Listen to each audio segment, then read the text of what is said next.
Hello and welcome to the last lecture in my course on Diaghilev and the Ballets Russes. It's a bit of a pity to be presenting it from home because it was supposed to be the grand finale, but I thought I would do something special anyway for this final lecture and concentrate a bit more on a single work of art, on a single ballet, which is the Prodigal Son. Why? Because this was the last Diaghilev premiere. This was the last ballet in which Diaghilev was very, very closely involved. And also because I love it myself, and I still remember how for the first time, when I saw it for the first time on stage, I just was absolutely surprised and excited at every moment.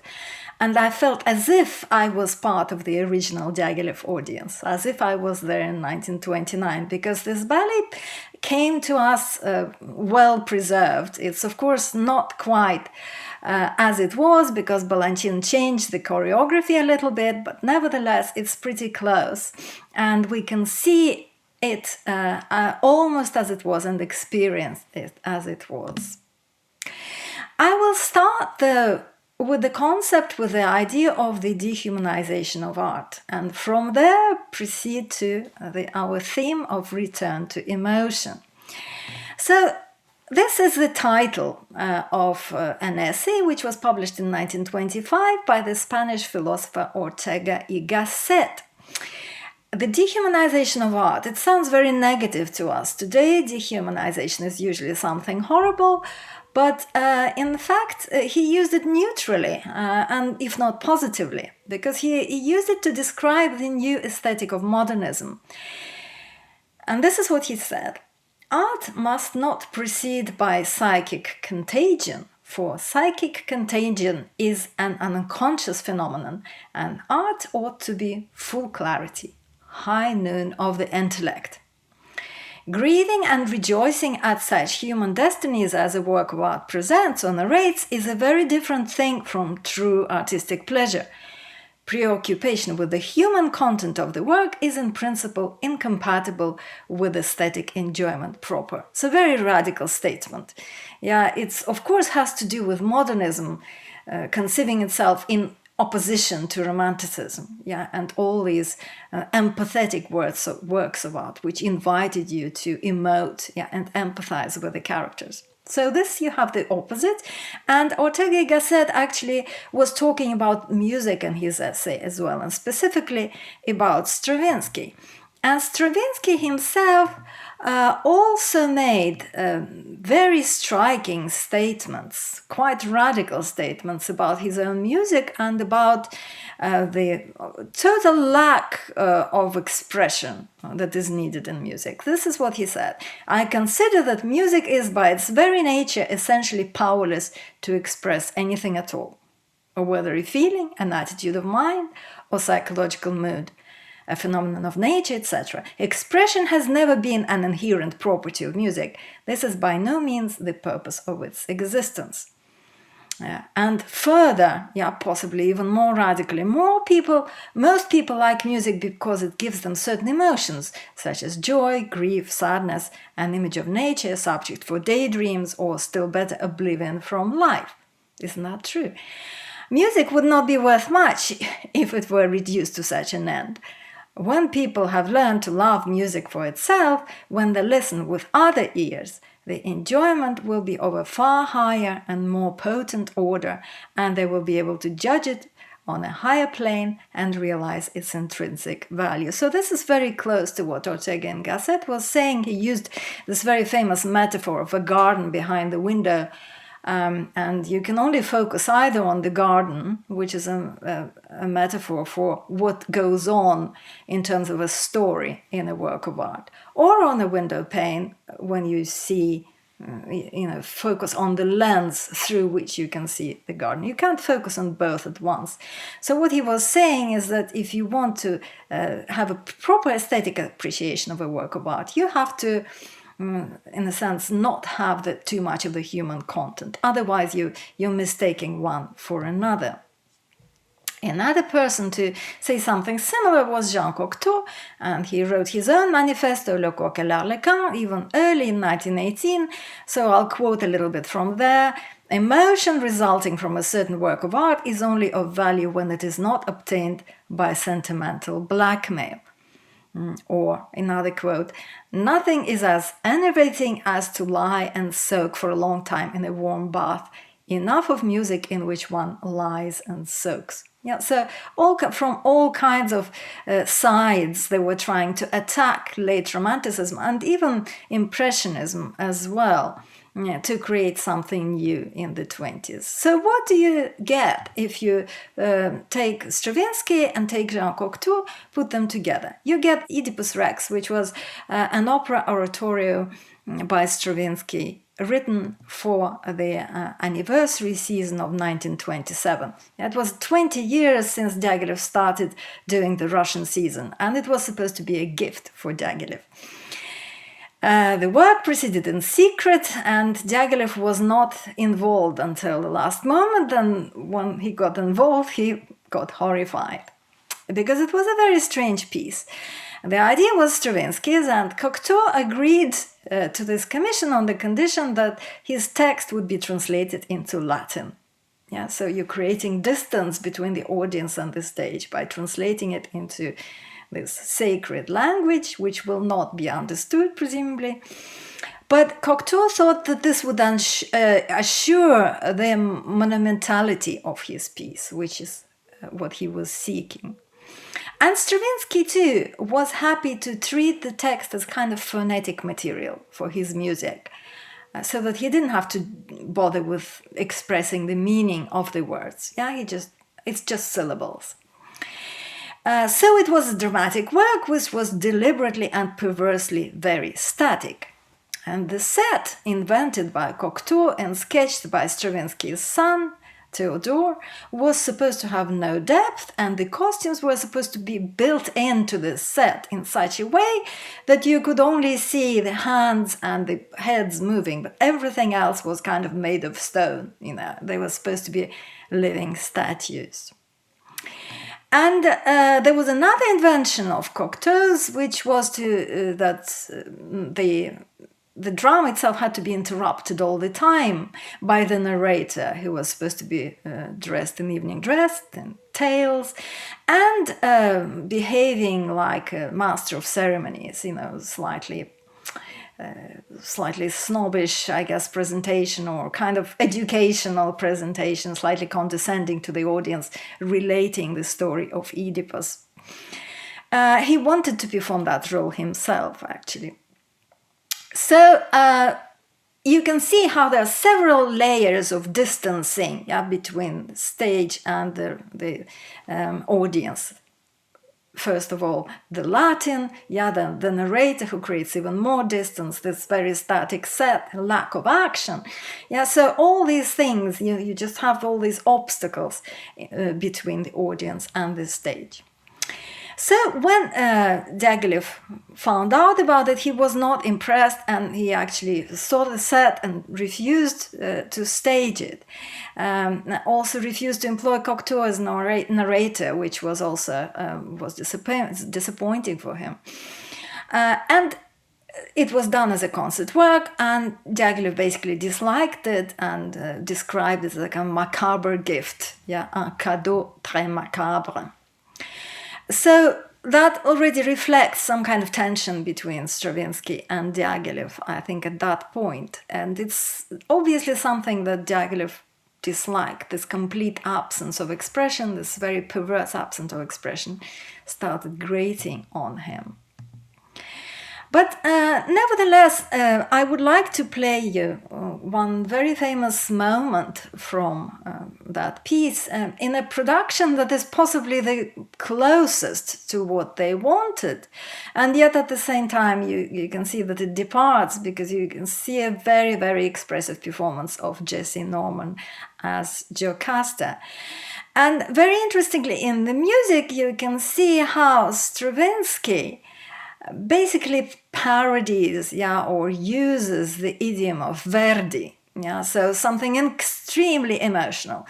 And of course, he plays with it, he modernizes it, but somehow the expression of the music, that great emotional power that it possesses, still can break through all these walls of distancing. Yeah, so it's a very exciting moment.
Extremely powerful music and extremely powerful performance here. So my next point in this lecture is about the rivalry between Prokofiev and Stravinsky at that point, and about Diaghilev's relationships with both of them. You can see them here in this picture together. Stravinsky looking very glum, Prokofiev smiling shyly. There's Ernest Ansermet, the conductor, on the left as well. So in 1927, Oedipus Rex, which, as I said, was not successful, played against Le Pas d'Acier, which, as you may remember, was Diaghilev's Bolshevist ballet, Prokofiev's Bolshevist ballet, which Diaghilev made him do, and which was a very risky idea, but nevertheless it succeeded because the public loved it. So it seemed like Prokofiev won that round. Yeah, and that was a new thing for him because he was always in the shadow of Stravinsky, and everything he did was a kind of pale copy. For Diaghilev before, Shoot was a kind of pale copy of Petrushka plus The Rite of Spring or something like that. So, he felt he was trailing, and now this was his chance. And of course, he did dearly want to be on the right side of Diaghilev and admired him hugely. In 1928, of course, there was great success of Stravinsky's with Apollon Musagette, Stravinsky and Balanchine. We talked about that. It's a great piece, but there was something that Diaghilev disliked about it, I think, because he made a big cut in it in subsequent performances and without consulting Stravinsky. And Stravinsky was very, very upset about that. And as for Prokofiev just didn't like the whole idea of neoclassicism, which is using borrowed materials, borrowed musical idioms. And he said, it's pitiful material, stolen from the most disgraceful pockets, Gounod and Delibes and Wagner, even Menkes. Yeah, Menkes, the ballet composer, Delibes, another ballet composer. Obviously, Prokofiev didn't respect them very much. And in 1928, also something else happened that really increased this rift between Diaghilev and Stravinsky, and that was Stravinsky doing a ballet for Ida Rubinstein, which was the rival company. And it was the Fairy's Kiss, or Baiser de la Fée, based on the music of Tchaikovsky. And this is what Diaghilev said in a private letter about it. It was an ill-judged choice of music by Tchaikovsky, tiresome and lachrymose, allegedly brilliantly orchestrated by Igor. I say allegedly because to me it sounds grey and the whole style is moribund. Yeah, so that's quite powerful. And I won't even quote what he said about Ida Rubinstein's dancing. He just had complete contempt for her.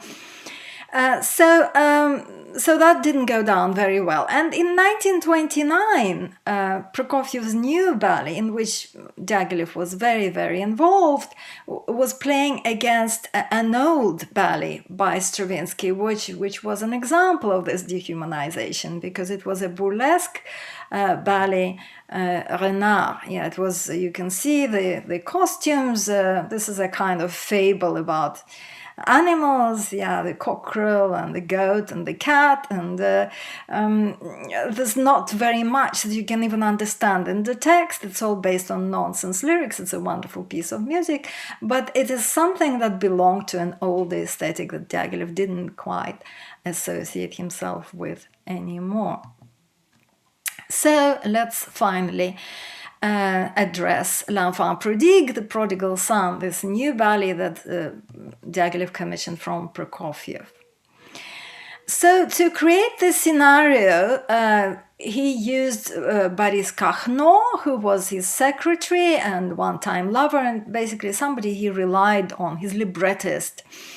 For design, he invited Georges Rouault. We're going to see the sets in a moment, and the choreographer was supposed to be Balanchine.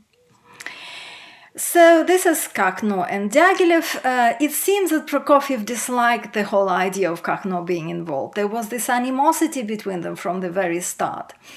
And Prokofiev really wanted to pretend that this libretto, this scenario by Kochno never happened. What he actually got from him originally was this very short description of 10 numbers. And based on these short descriptions that you can see with timings, he created most of the music before he got any detailed libretto.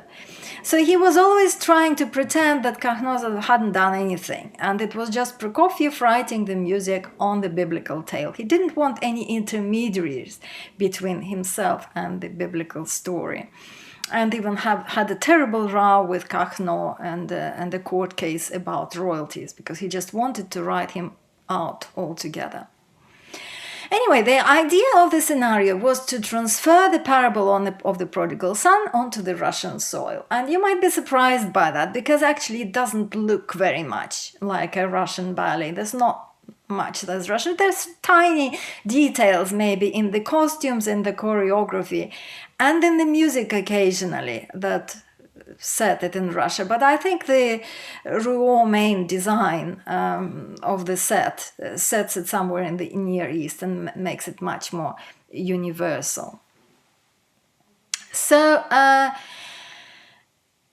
Balanchine thought that the story was great. This is what he said about it. I think this is one of the best of all ballet libretti. It is simplicity itself in the form of A, B, and then A again. It's a story of someone who has everything, who throws it all away to have nothing, and then has everything again. It seemed relatively simple to portray the roles of father and son. No one would mistake their identity.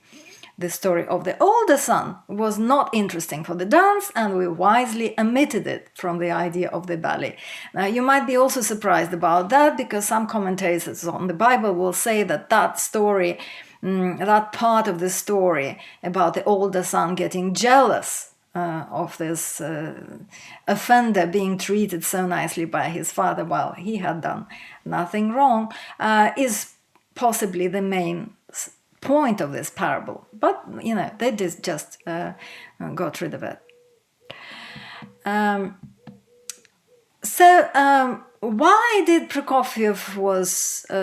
was Prokofiev so adamant that he was working with the Bible and not with Kochno's libretto? I think one of the things that explains this to us was Prokofiev's conversion to Christian Science, which happened just a few years previous.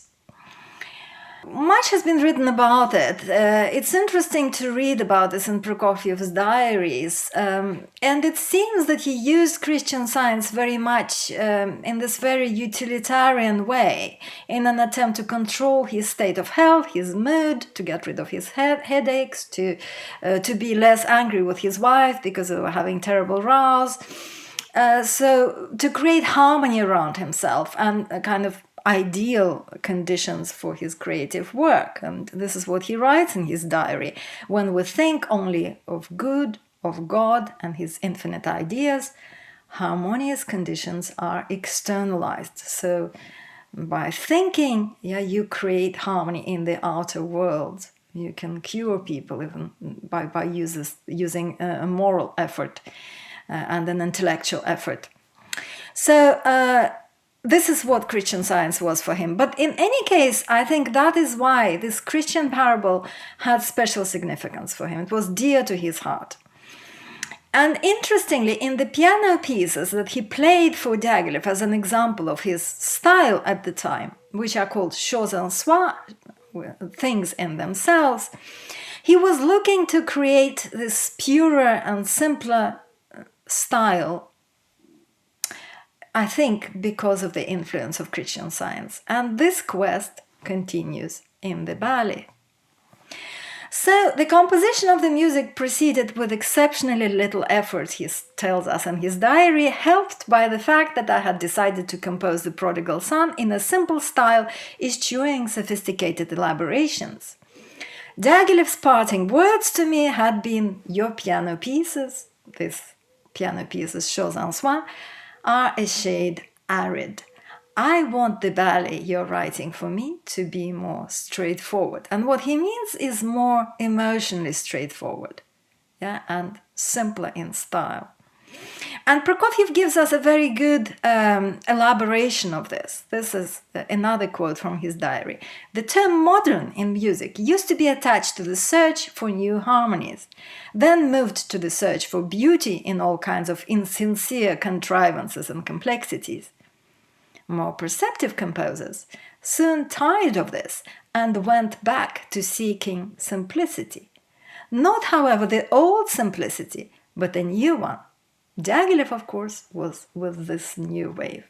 So, new simplicity in music, this is what we're talking about.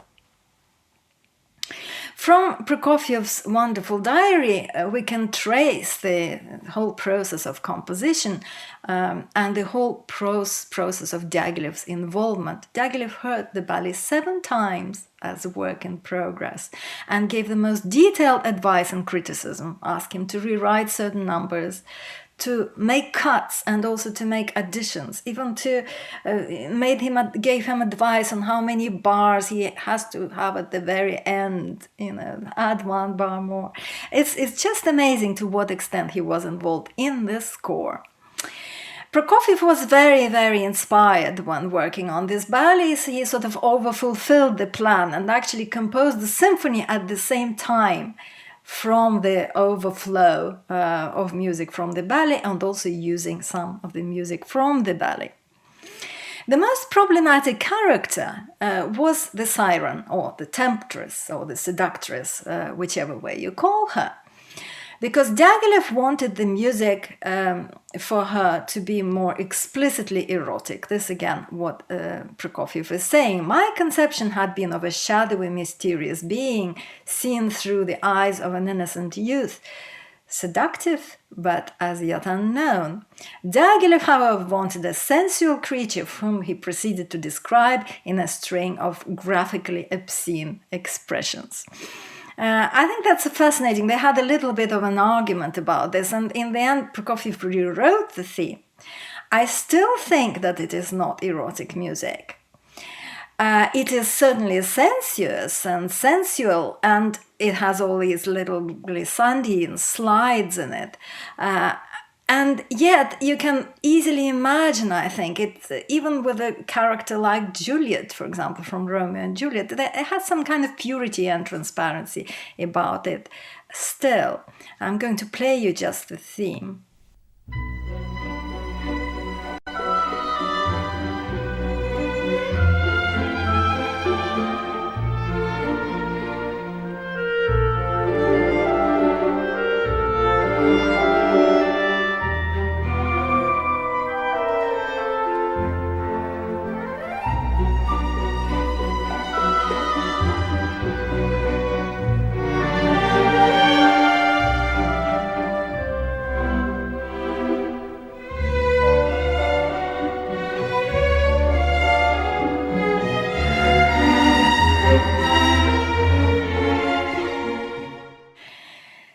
This is another quote on the pas de deux now from Prokofiev's diary. I fear it's not quite what Diaghilev wanted. It's not passionate enough. He now wants the exact opposite of what he was advocating to me in Rome in 1915. A trait he shares with Stravinsky is to insist with unassailable conviction that only such and such music is worth composing, and then a year later to maintain the opposite.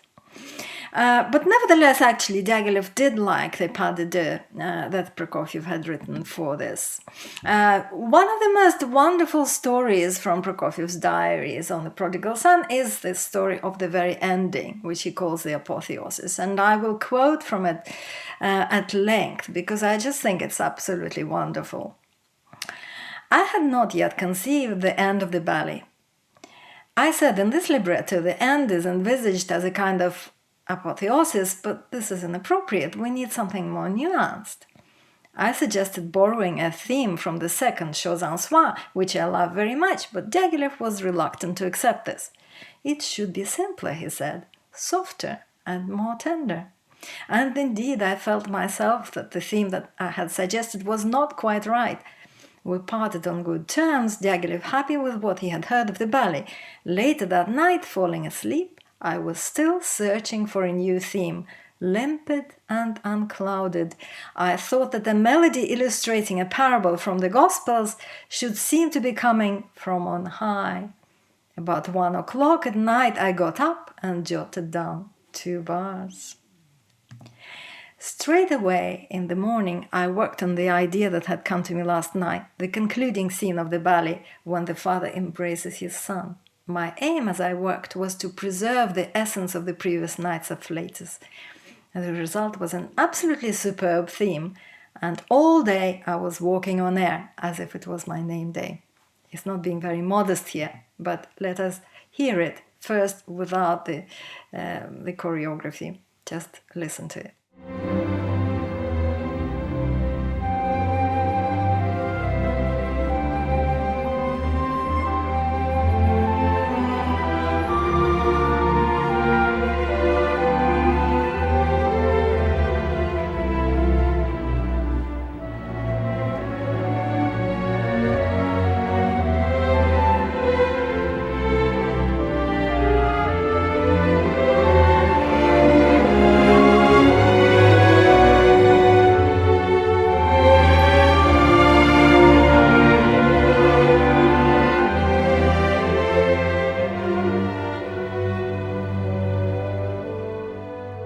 It's a beautiful theme.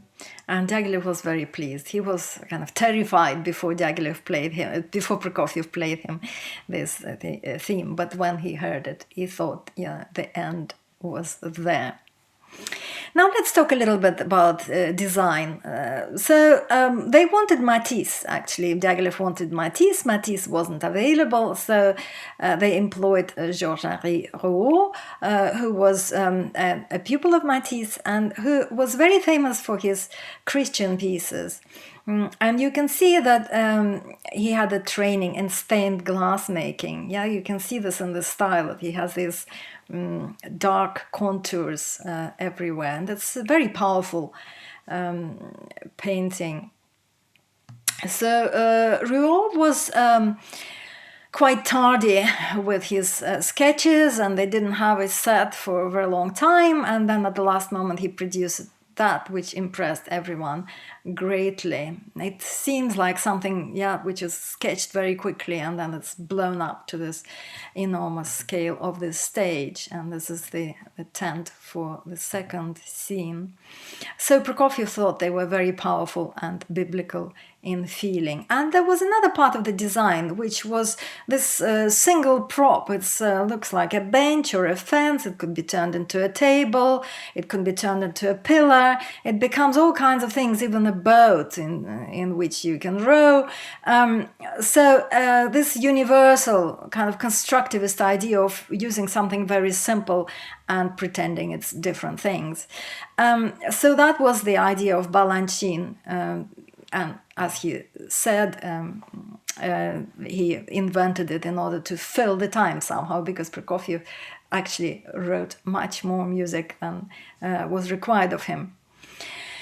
So here you can see wonderful pictures of Serge Lifar, who was the prodigal and the original Prodigal Son, and Filia Dubrovska, who was the Siren. So the issue of choreography, Balanchine really didn't like working on this ballet quite as much as he enjoyed his collaboration with Stravinsky on Apollo. That is clear from what he says. He said Prokofiev was a bastard, so I had to invent to fill out the music. The big prop is my invention to fill time. Yeah, he says, well, what are we going to do? There is no dancing, especially after the prodigal son is beaten up and kind of incapacitated. He can't dance. He just crawls on stage, and you have 6 pages of music to choreograph. What do you do with it? So thankfully, Lifar really identified with the role, and at the last moment produced this very inspired improvisation, which I think won the day. Other points on the choreography, what Balanchine says, that he had in mind the Byzantine icons that are so familiar to all Russians. Possibly in the image of the father, most of all, and these family scenes you can sometimes see in the groupings. There is something from the icon. And also in the choreography, you will find this very experimental influence that comes from Balanchine's background, because he just came from the Soviet Union, where ballet was incredibly avant-garde at the time, and he was influenced by choreographers like Galezovsky and Fouriger, and he was part of this so-called FEX, eccentric actor factory. So he actually was familiar with all the new sort of eccentric things to do on stage, and you will see some of them, especially in the part of the Siren and also for the companions. So let's start with the son. Yeah, the son is presented from the very start as this virile virtuoso. There are neoclassical elements, the high jumps, incredibly exciting, but towards the end it will be completely the opposite. Yeah, it will be based on mime and these very highly expressive movements, which were partially improvised by Lifar. Let us see the very beginning. The one more thing I want to say about this beginning is that you will hear this very active masculine theme at the start, and then a more feminine, a more lyrical theme. And you might imagine that Prokofiev actually had written it for the Prodigal Son and then for the sisters. that's not how it's staged. And there are many moments like that when you feel that the music doesn't quite coincide, or rather the choreography doesn't coincide with the music. And I think Prokofiev was slightly disappointed by that, maybe not even slightly, but that I think was a necessity, because really there was no proper collaboration between Prokofiev and Balanchine. Prokofiev just wrote the music, and he wrote it in a very already symphonic way. Various themes were appearing several times, so it was very difficult to stage it to the music. And I think Balanchine still did a wonderful job. It all fits somehow. Let us see the beginning.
Baryshnikov is wonderful here as this rebelling teenager, having a temper tantrum. What about the companions, as they're called? The evil company that he meets on the way. So that's completely the opposite. They are represented in very grotesque way. It's a kind of updating of Fokин's ideas, I think, if you remember what he did for Kashchei's Kingdom and the Firebird, but then in a more mechanistic presentation, in a more sort of stylized presentations, I guess. Let's have a look. It fits with the music wonderfully.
So almost like a multi-legged insect or something like that, or sometimes forming these very strange shapes.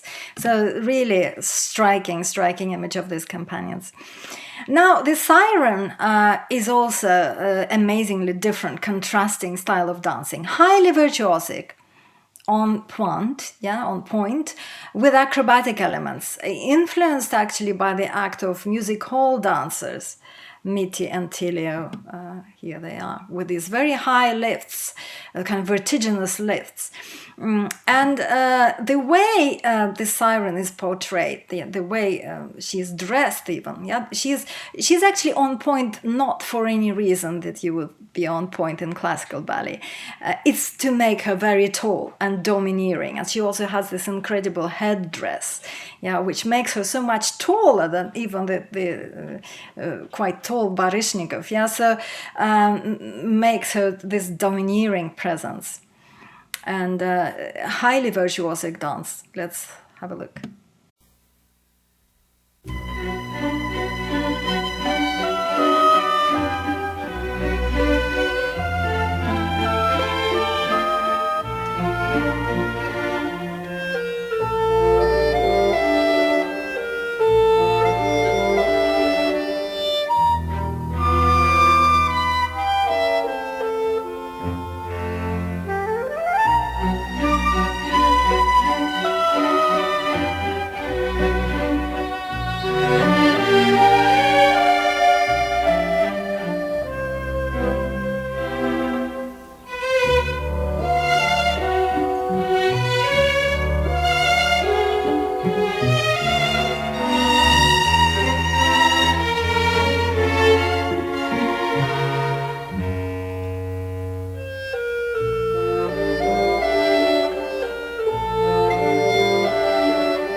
Prokofiev hated it, actually. He thought it was too obscene, too suggestive. Yeah, she uses her scarf almost like a dancing pole, you know, and it's all so very explicit. And yet, at the same time, it's kind of distanced. And everyone was talking about this weird atmosphere that was created by her dancing, just precisely because everything about the movements was so unusual. There's a wonderful quote from Filia Dubrovska, who was the first performer in this role. The steps were easy, but the style was difficult, because I expected to be coquettish, but Diaghilev said not to smile or show any emotion. I had to speak with the legs and to hypnotize the son like a snake, holding him with my eyes. I liked very much doing something so new. I was only a little embarrassed when the rest of the company first came to see it. That's a wonderful touch as well, that she was still kind of embarrassed about this explicit nature of the dance. But let's see a bit of the pas de deux and see how she hypnotizes him. It's a fantastic moment.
You must have noticed this very difficult thing to perform, this acrobatic trick, yeah, the sliding belt, yeah, when she slides around him like a belt. That was the bit that they borrowed from this famous music hall review couple. And the music, if you'd noticed, also it's not very much pas de deux amorous music. It actually was something else that Diaghilev made Prokofiev slow down. Yeah, he said, "Oh, let's play this music slower, and then you'll have to cut it." So it was down to this little detail how he was actually in control of the score. Now, it very soon unravels, and the prodigal son gets beaten up and robbed by this by these companions.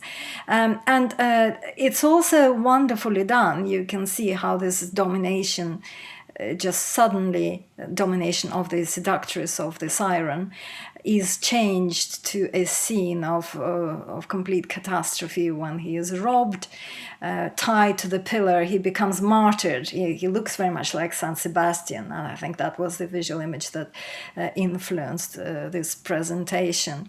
And you have a very interesting number after that with just 3 clarinets, playing this music, and the fingers of the companions serve as both the ties, the ropes that they've tied them to, and also the fingers that they're searching him with.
There is a surprise almost in every second, of this choreography. Every single moment you see something amazing, and it goes very well in this with the music actually in this scene. And after he's been robbed, there is this very painful crawl back.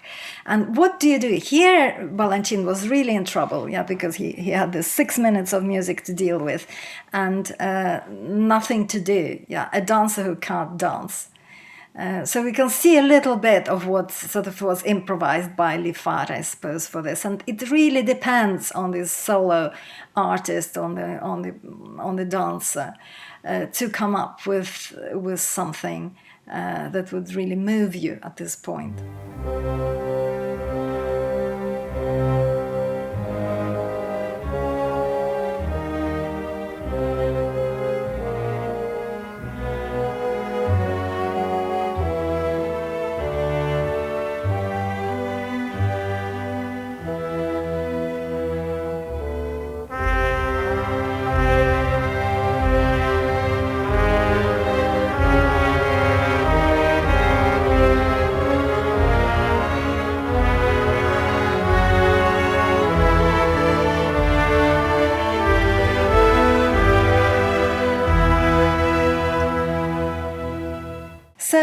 Prokofiev actually needed that much music, and I think it works very effectively because it has to be this long road home, the time to reflect that is necessary for the drama and for that uplifting apotheosis that happened at the end. I think he timed it very well, but choreographically it was very difficult to do. So, what was the reception? The audiences warmed to it, loved it. These are various quotes from the critics that you can see, and I think possibly the most interesting of them is the one by Andrea Levinson, who said that it's a combination of the pathetic and the caricature. Yeah, so the pathos and the caricature. And that's a very, very interesting idea because indeed we have two aesthetics here at the same time. Grotesque dancing for the companions and this very expressive, highly expressive and emotional dancing for the prodigal son. I can compare it with something else that happens in one of the lectures I've given last year. It's about Shostakovich's opera Lady Macbeth, exactly the same thing, that some characters are humanized and some are dehumanized. And you, as an audience, are manipulated in this way because you know from the grotesque music or grotesque dancing that you should have contempt for these characters. And on the contrary, for the lyrical characters, you have to have empathy. So something that Shostakovich does it very similar that Diaghilev has thought up in this ballet, and Prokofiev, of course, embodied so well. This is a quote, also a very good quote from Lydia Sokolova, or Sokolova, as they called her, one of the dancers in the troupe. And this is what she said at the time. In recent years, the Russian ballet had fought shy of the dramatic and passionate works for which they had originally been famous. And Balanchine's specialty was a kind of up-to-date classicism. Now he had to do something to match the grandeur of the parable and the force of Prokofiev's music. Lifar was given an opportunity to let himself go in an emotional role, the like of which had not been seen in ballet since the days of Fokine. So a return to emotion, yet in a very different way, as you have seen. We have to talk about the very end, and briefly I will tell you the circumstances of Diaghilev's death. It was very sudden.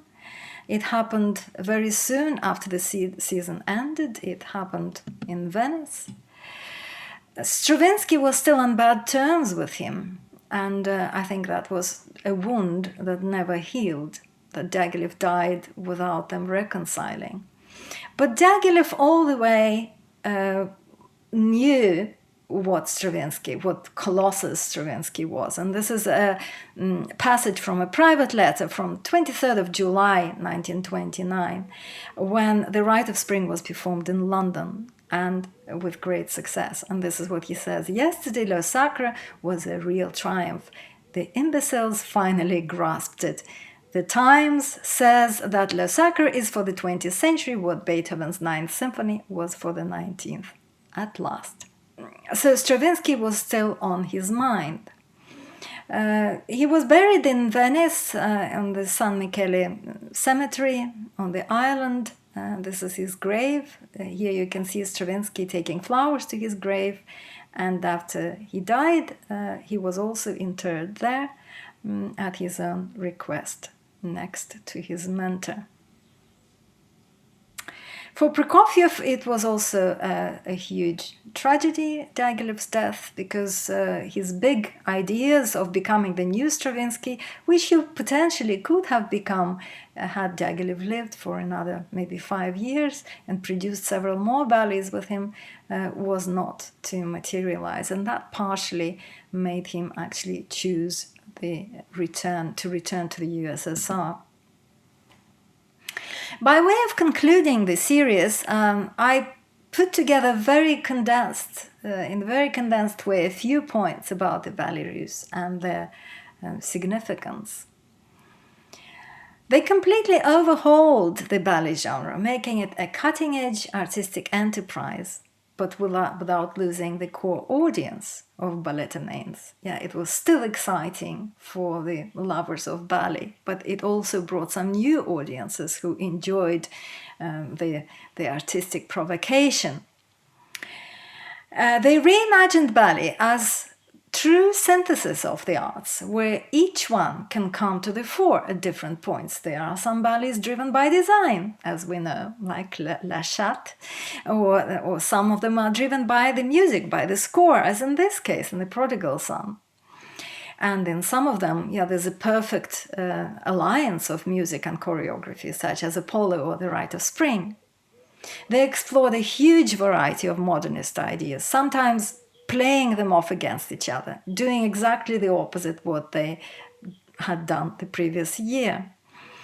Diaghilev really created a hothouse for experimentation among leading international artists, who were often placed in competition with each other, and that motivated them to go further, one step further, to outdo their rivals.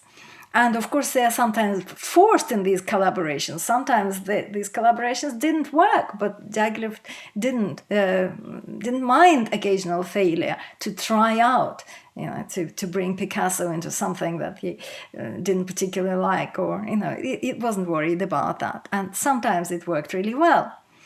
And finally, they managed to draw attention to Russian culture first as an exotic newcomer to the international stage, but then raised its status so it became an essential component of international modernism.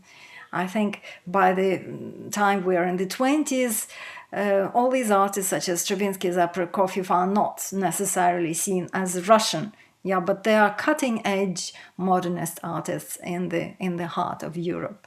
And this is what Diaghilev had also done.